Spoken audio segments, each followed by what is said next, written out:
Breaking news చూస్తున్నాం. బాపులపాడు మండలం Bommaluru toll plaza వద్ద భారీగా పట్టుబడిన నగదు.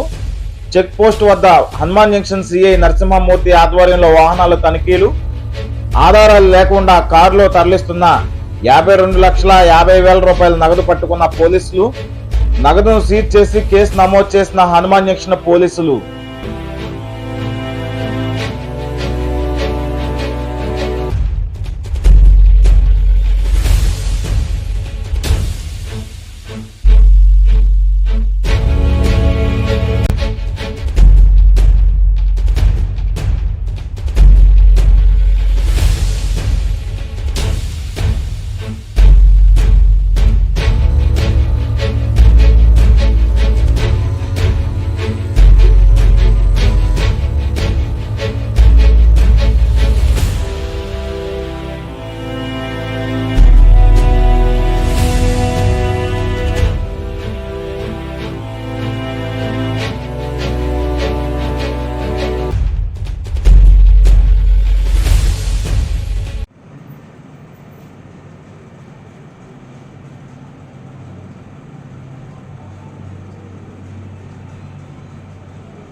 ఈరోజు హనుమాన్ జంక్షన్ పోలీస్ స్టేషన్ పరిధి బొమ్మలూరు టోల్ ప్లాజా వద్ద మా కృష్ణా జిల్లా ఎస్పీ పి జాషువా ఐపీఎస్ గారి ఆదేశాల మేరకు ఏర్పాటు చేయబడిన చెక్ పోస్టులోని తనిఖీలు నిర్వహిస్తుండగా కాకినాడ నుంచి చెన్నై వెళ్తున్న ఒక కారులో 52.5 లక్షల రూపాయలు నగదుని సీజ్ చేయడం జరిగింది.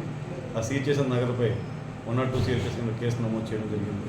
అలాగే ఇన్కమ్ ట్యాక్స్ డిపార్ట్మెంట్ కూడా ఇన్ఫర్మేషన్ పాస్ చేయడం జరిగింది. సో ఫర్దర్ దర్యాప్తులో క్యాష్ ఎక్కడి నుంచి వస్తుంది ఏంటనేది కేసులో నమోదు చేసి దాని దర్యాప్తు తెలియజేస్తాం.